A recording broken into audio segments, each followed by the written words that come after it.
साहिल को ऐसा महसूस हुआ जैसे किसी ने उसकी गर्दन को पीछे से दबोच लिया हो। भानगढ़ राजस्थान का एक ऐसा किला जो नाम लेते ही सन्नाटा पैदा करता है। एक किला, एक श्राप, एक तांत्रिक की आखिरी सांस और एक रानी जिसकी कहानी अब हवाओं में गूंजती है। दीवारें बोलती है, परछाई पीछा करती है और हर कदम किसी की नजर में होता है। लोग कहते हैं जो यहां अंधेरे में गया वो लौटकर कभी कुछ कह नहीं पाया।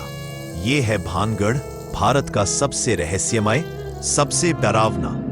तो रेडी हो, क्योंकि ये सिर्फ एक जगह नहीं, ये एक अनुभव है जो आपकी सांसें रोक सकता है। भानगढ़ किला राजस्थान के अलवर जिले में स्थित 17वीं शताब्दी में राजा माधो सिंह ने बनवाया था, जो आमेर के राजा मान सिंह के छोटे भाई थे।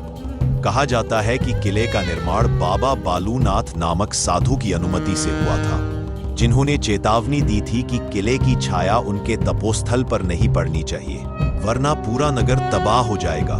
वर्षों बाद जब किले का विस्तार हुआ और उसकी परछाई उस साधु की कुटिया पर पड़ी, तब उनका श्राप फलीभूत हुआ और पूरा भानगढ़ उजड़ गया।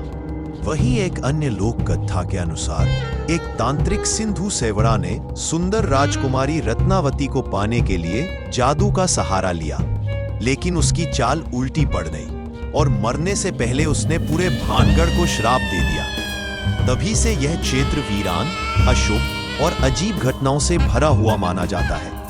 आज भी भारतीय पुरातत्व विभाग ने इस किले में सूर्यास्त के बाद प्रवेश पर सख्त प्रतिबंध लगा रखा है और यह किला भारत का सबसे रहस्यमयी और भूतिया स्थल माना जाता है। साल 2003 की बात है। गर्मियों की एक रात जब 3 दोस्त रोहित, साहिल और भावना एक पुरानी जीप लेकर भानगढ़ किले की सीमा लांघ गए। मजाक मजाक में वो बोले, अरे भूत कुछ नहीं होता यार। जीप के फॉग लाइट्स चालू, कैमरा रिकॉर्डिंग ऑन और दिलों में सिर्फ रोमांच। रात के करीब 2 बजे किले के अंदर अचानक हवा थम गई, बिल्कुल डेड साइलेंस। तभी भावना को किसी ने उसके कान के पास फुसफुसाते हुए कहा, क्यों आई हो, वापस जाओ। लेकिन वहां कोई नहीं था। रोहित ने हंसते हुए कैमरे से वो जगह रिकॉर्ड की और तभी कैमरा झटके से बंद हो गया। जीप का इंजन स्टार्ट नहीं हो रहा था। साहिल को ऐसा महसूस हुआ जैसे किसी ने उसकी गर्दन को पीछे से दबोच लिया हो।